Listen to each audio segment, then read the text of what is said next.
چوتھی دلیل نوٹ فرما لیں۔ آگے مسئلہ بھیڑ اور بکری، غیر مقلد بھی عجیب مخلوق ہے، اندازہ کرو عجیب مخلوق ہے۔ بھیڑ اور بکری، اہل سنت والجماعت کا ہمارا موقف کیا ہے کہ ایک بکری ایک بندے کی طرف سے، ایک بھیڑ ایک بندے کی طرف سے، وہ کہتے ہیں نہیں، ایک بکری اور ایک بھیڑ پورے خاندان کی طرف سے، پورے خاندان کی طرف سے۔ ہماری دلیل ابھی میں نے پیش کی، ہماری دلیل کیا ہے؟ عبداللہ بن عباس رضی اللہ عنہ فرماتے ہیں رسول اکرم صلی اللہ علیہ وسلم کی خدمت میں ایک شخص آیا، اس نے عرض کیا ان علیہ بدنتن، اللہ کے پیغمبر میرے ذمے بڑا جانور ہے قربانی کا، وانا موسر بہا، میرے پاس اس کو خریدنے کی طاقت بھی ہے، ولا اجدھا فاشتریھا، لیکن مجھے وہ مل نہیں رہا کہ میں اس کو خرید کے ذبح کروں۔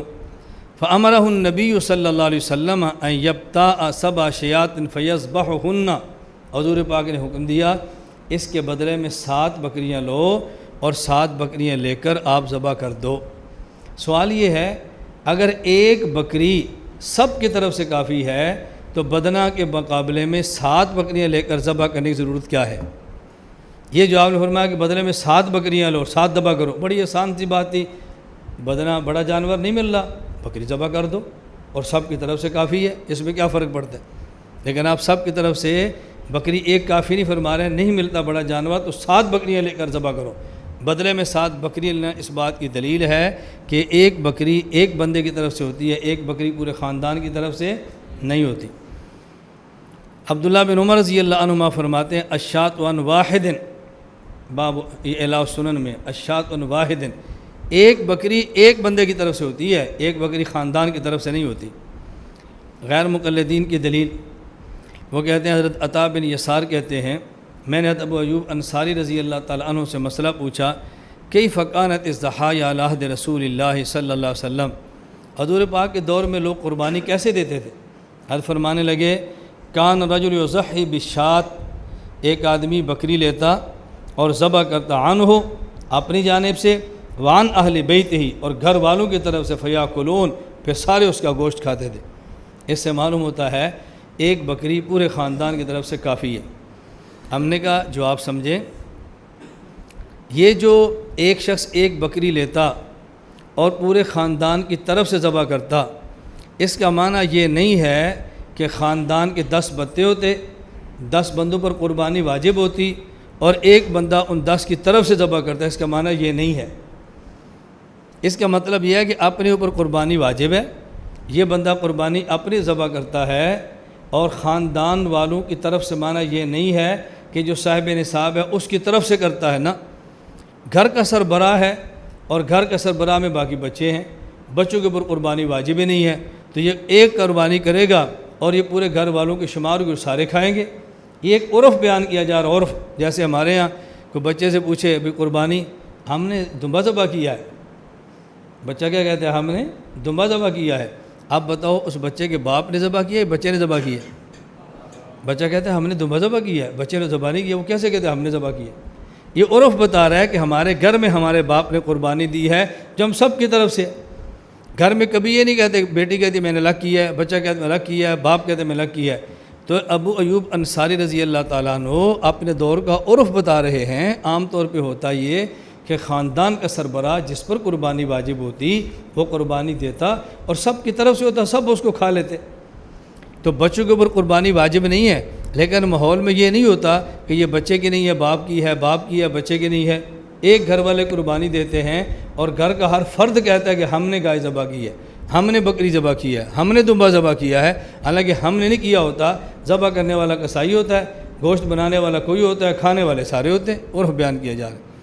اور دوسرا اس کا جواب یہ نشین فرمائیں، دوسرا اس کا جواب یہ ہے کہ یہ جو ابو ایوب انصاری فرما رہے ہیں یہ اس طرح ہے کہ ایک آدمی کے اوپر قربانی واجب نہیں ہے، قربانی واجب نہیں ہے، واجب قربانی اس نے دی ہے، اور یہ واجب قربانی کے علاوہ نفلی قربانی ہو، اپنے خاندان کے وہ بندے جن پر قربانی واجب نہیں تھی اپنی نفلی قربانی کے اجر اور ثواب کے اندر اسے بھی شریک کر لیتے، جس طرح حضور اکرم صلی اللہ علیہ وسلم نے اپنے ایک جانور میں پوری امت کے ہر اس فرد کو شامل کیا ہے کہ جو لوگ قربانی نہیں کر سکتے۔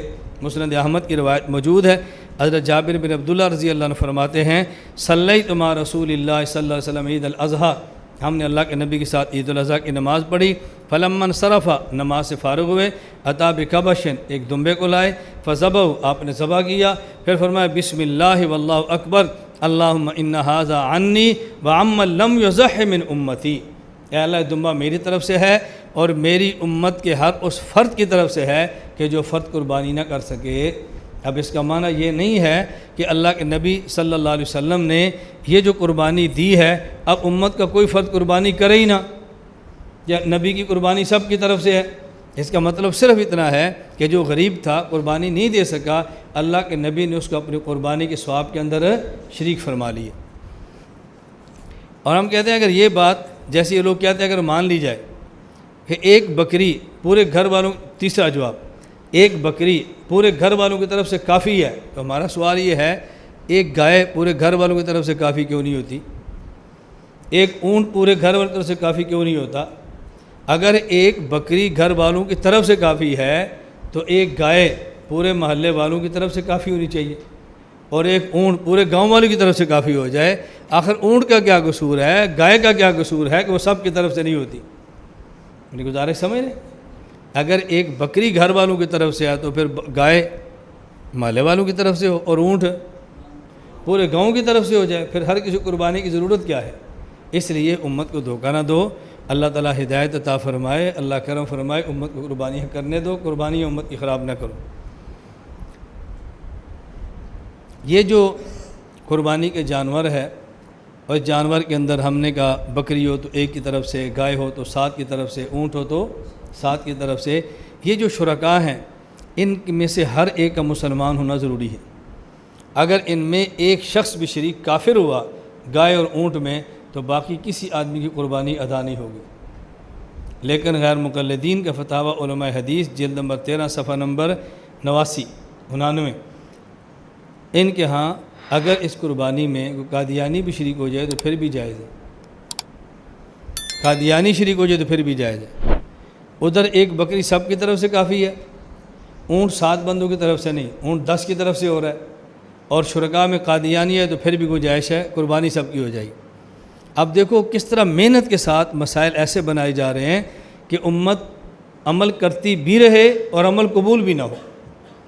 اس لیے میں آپ کو بارہ سمجھاتا ہوں، شیطان کی محنت ہے کہ بندہ نیک عمل نہ کرے، اور خناس کی محنت عمل کرے اور قبول نہ ہو۔ بیوی پر بھی قربانی واجب ہے، شوہر پر بھی واجب ہے، تو ان کو الگ دینی چاہیے۔ ایک ہی قربانی سب کی طرف سے ہے تو جب ایک بندہ سب کی طرف سے کر لے گا، بیٹا بالغ ہے قربانی واجب ہے، بیٹی بالغ ہے قربانی واجب ہے، بیوی پر قربانی واجب ہے، باپ اور شوہر پر قربانی واجب ہے، گھر میں بندے 4 ہیں، اور جب ایک قربانی سب کی طرف سے ہو جائے گی بندہ خوش ہوگا کہ ہماری قربانی ہو گئی ہے، اللہ کی قربانی ہوگی بھی نہیں۔ شیطان محنت کرے گا قربانی کرے ہی نہ، اور خناس کرے گا نہیں، قربانی کرنی تو چاہیے کہ لوگ تمہیں گناہ گار نہ کہیں، لیکن کریں اس طرح کے قبول بھی نہ ہو۔ شیطان کہے گا ان کی قربانی نہ دو، اور خناس کیا کہے گا دو، لیکن شریک 10 ہو جاؤ۔ اب شیطان کی محنت قربانی دینا اور خناس کی محنت قربانی دیں اور قبول نہ ہو، سمجھ آ رہی؟ شیطان کہے گا قربانی کرو ہی نہ، خناس کہتے ہیں کافر بھی شریک ہو جائے قربانی پھر بھی ہو جائے گی، تو شیطان محنت کرے گا قربانی دینا اور خناس کی محنت قربانی دیں اور قبول نہ ہو۔ اب میں آپ کی خدمت میں عرض کرتا ہوں، شیطان کی محنت اتنی خطرناک نہیں جتنی محنت خناس کی خطرناک ہے۔ شیطان کی بات مانیں گے قربانی نہیں دیں گے، اونٹ کے پیسے تو بچ جائیں گے، اور خناس کی مانیں گے 10 شریک ہوں گے، قربانی بھی نہیں ہوگی، پیسے بھی گئے۔ شیطان کی مانیں گے قربانی نہیں دیں گے، پیسے تو بچ جائیں گے۔ خناس کی مانیں گے قادیانی شریک کریں گے، پیسے بھی گئے، قربانی بھی گئی۔ شیطان کی مانیں گے قربانی بکری کی نہ دیں، پیسے تو بچ جائیں گے، اور خناس کی مانیں گے 4 پر قربانی واجب ہے، بکری سب کی طرف ہو جائے گی، قربانی بھی نہیں ہے، پیسے بھی گئے۔ تو خطرناک محنت شیطان کی ہے خناس کی ہے۔ اس لیے میں بیانات میں کہتا ہوں کہ رائیونڈ جانے کا ارادہ کرو تو شیطان کی کمر ٹوٹتی ہے، سرگودا مرکز آنے کا ارادہ کرو تو خناس کی کمر ٹوٹتی ہے۔ رائیونڈ والے محنت کرتے ہیں کہ امت اعمال پہ آ جائے، اور سرگودا مرکز ہم محنت کرتے ہیں کہ امت کے اعمال بچ جائیں، تو ان کی محنت امت کو ایمان عمل پہ لانے والی ہے، اور ہماری محنت امت کا ایمان اور عمل بچانے والی ہے۔ امت ایمان امال پہ آتی فضائل سے ہے، اور امت کا ایمان امان بچتا دلائل سے ہے۔ رائے کی محنت لانے والی ہے، وہ فضائل سے کام کرتے ہیں، ہماری محنت بچانے والی ہے، ہم دلائل سے کام کرتے ہیں۔ کسی بھی چیز کو لانے کا طریقہ اور ہوتا ہے اور اس کو بچانے کا طریقہ، صبح سے لے کر شام تک دکانداری کریں اور پیسے جمع کریں، آپ نے جمع کیے، اب ان کو بچانا کیسے ہے؟ کاؤنٹر پہ رکھ کے جانا نہیں ہے، لاکر میں رکھو، بینک میں رکھو، جیب میں ڈالو، گھر لے جاؤ۔ تو پیسے جمع کرنے کا طریقہ اور ہوتا ہے اور پیسے بچانے کا طریقہ اور ہوتا ہے۔ امت کو لانے کا طریقہ اور ہے، امت کو بچانے کا طریقہ اور ہے۔ جس طرح امت کو لانا ضروری ہے، اسی طرح امت کو بچانا بھی ضروری ہے۔ تو رائیونٹ کی محنت تبلیغی جماعت کی محنت لانے والی ہے، اور سرگودا مرکز عالمی اتحاد کی محنت بچانے والی ہے۔ تو کام میں توڑ ہے یا کام میں جوڑ ہے؟ بیوقوف لوگ وہ ہیں جو دونوں میں توڑ سمجھتے ہیں یا توڑ پیدا کرتے ہیں۔ ہم نہ توڑ سمجھتے ہیں نہ توڑ پیدا کرتے ہیں۔ اس لیے میں بیانات میں کہتا ہوں بھئی ہر انگریزی مہینے کے 3 دن رائیونٹ کی ترتیب پہ لگاؤ، اور سال میں 1 مرتبہ 3 دن ہماری ترتیب پہ لگاؤ۔ ان کے لیے میں آپ سے 11 سروزے مانگتا ہوں اور اپنے لیے 1 مانگتا ہوں۔ تو اس طرح میں مانگتا ہوں، اگر اس طرح تبلیغ والے بھی شروع ہو جائے نا، بھائی نہیں 11 سروزے ہمیں دو، 1 سروزہ مولانا گومن کو دو، آپ دیکھ رہے ہیں امت آئے گی بھی، امت بچے گی بھی۔ بڑے دل کا تقاضا ہی ہوتا ہے نا بندہ سب کی بات کرے، یہ تو چھوٹا دل ہے کہ آدمی ایک کی بات کرے ایک کی بات نہ کرے۔ ہم تو اپنے ساری مسئلے کی ساری جماعتوں کی بات کرتے ہیں، بھئی ساری جماعتیں ہماری ہیں، سارا کام۔ آپ پورا 1 سال پڑھیں، 1 سال کے بعد آپ دیکھنا اگر ایک بندے کو بھی ہم یہ ترغیب دیں تم ہماری جماعت میں شامل ہو کر کام کرو، ایک بندے کو بھی ترغیب نہیں دیتے۔ جو مدرسہ ہے وہاں کام کریں، جس جماعت ہے وہاں کام کریں، جن سے منسلک ہے وہاں کام۔ ہم ایک شخص کو بھی اپنی جماعت میں شرکت کی دعوت نہیں دیتے۔ آ جائے ہم قبول کرتے ہیں، نہ آئے ہم دعوت نہیں دیتے۔ اپنی اپنی جماعتوں میں کام کرو۔ مسلک دیوبند کی ساری جماعتیں ہماری جماعتیں ہیں۔ آپ کسی بھی جماعت کو مستحکم کرو گے نا، ہم سمجھیں گے آپ نے ہمیں مضبوط کیا۔ میری گزارش سمجھ آ گئی؟ بس میں بار بار کہتا ہوں نا، اس مزاج کو سمجھو، اس مزاج کو سمجھو، پھر کسی جماعت کے بڑھنے سے تمہیں تکلیف نہیں ہوگی، ہاں کسی کے کم ہونے سے تمہیں تکلیف ہوگی کہ ہمارے حضرات کم کیوں ہیں۔ اللہ میں بات سمجھنے